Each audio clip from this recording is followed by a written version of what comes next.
Heaven is not what you may think it is. You might think of it as some sort of ulterior dimension where there is no time, space, or matter. A place where we will spend all of eternity in a completely spiritual realm with Jesus. Well, what if I were to tell you that apart from being with Christ, every single part of that description is wrong? Scripture does not teach or endorse the idea that we are going to live in a spiritual afterlife for all of eternity. Although heaven is mentioned from time to time in Scripture, most of our ideas about it come from other places. While you might believe that heaven is the hope of Christians according to the Scriptures, the Bible is not actually the source of this idea. The idea of an eternal spiritual afterlife actually comes more from Plato than it does from God. In fact, during the time of the New Testament, we see many people using the idea of Plato and his forms to suggest that the material world is either completely irrelevant or even evil, and we need to pass from this material world into the completely good spiritual dimension. These individuals went further than even Plato himself, and many of them attempted to latch themselves onto the Christian movement, and we now call these individuals the Gnostics. While a full video about Gnosticism is probably required,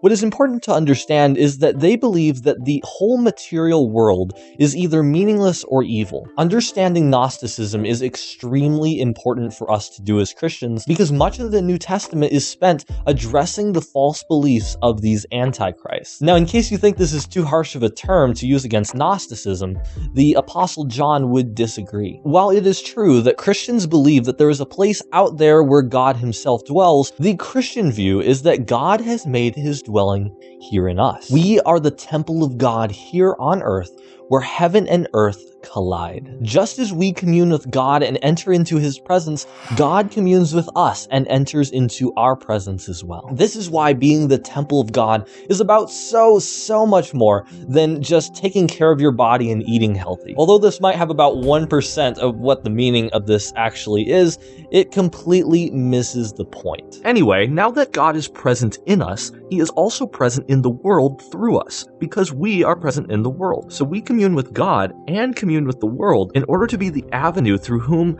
heaven and earth shake hands. It's almost as if we are a kingdom of priests, almost as if we are the hands and feet of the Messiah, almost as if we are the temple of God on the earth. If this is starting to sound familiar, that's because this is exactly what the New Testament, and indeed the Bible itself, is all about. It is not about going to heaven when you die, although that is true, and it is a tiny piece of the good news. The idea that the world down here is just broken and corrupt, and that the plan that God has for us is just to pass the test down here on earth so that we can get to the good place called heaven, is completely the opposite of what the Bible teaches. The idea that the afterlife is some sort of spiritual, eternal existence is Gnosticism, and it can barely be called Christianity at all. On the other hand, the Bible actually teaches that heaven is a temporary place where we will go. We know this because Jesus said to the thief on the cross, "Today you will be with me in paradise." Also in John 14, Jesus says to his disciples, "In my Father's house are many rooms.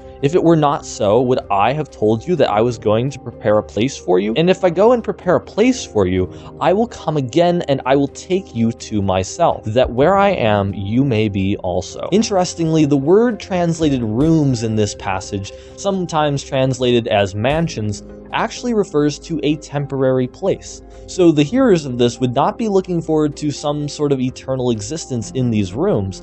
They would consider these to be waiting rooms, a good place where they would go to wait for the complete reality. The author of Hebrews likewise agrees that we are going to a heavenly Jerusalem. Now, if we knew only this, it might be reasonable to conclude that heaven is our hope. Rather, in a surprising twist, heaven does not stay in heaven. Heaven comes down to earth to claim earth as part of heaven.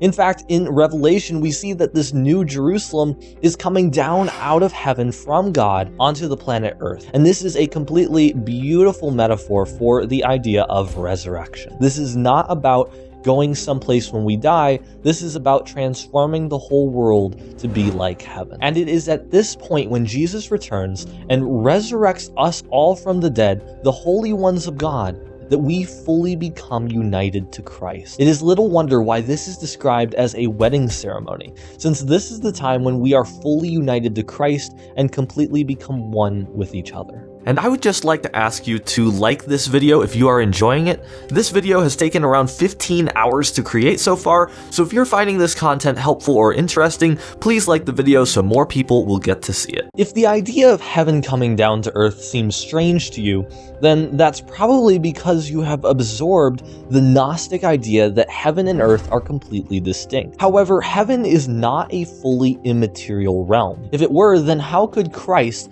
physical resurrected body be in heaven right now? A lot of Christians chalk up these questions to mystery, and that's usually because they're trying to fit a biblical worldview into the bottle of pagan philosophy. And it is these strict dichotomies between spiritual and physical that cause many confusions regarding the scriptures. For example, how is it that in the Bible, spiritual beings are able to touch things, to eat, and even to have sex with women? This is also why, according to a biblical worldview, there's no such thing as a supernatural-natural distinction.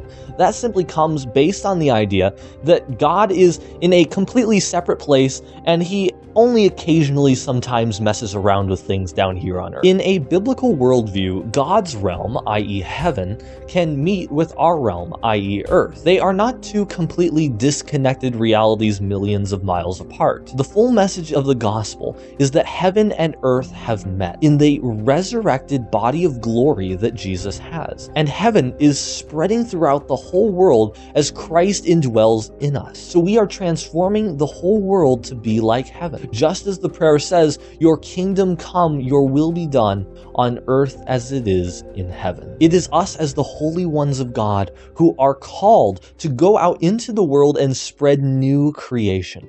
And it is this new creation project that God has initiated at the cross, and he is going to complete at his return, when he finally defeats death and Hades and resurrects us from the dead in immortal bodies of glory just like his body of glory. Our future is not about going to some other dimension. It's not about playing harps. It's not about going to a disembodied state. We are going to have bodies that are physical, tangible, and we are going to be walking around this very planet.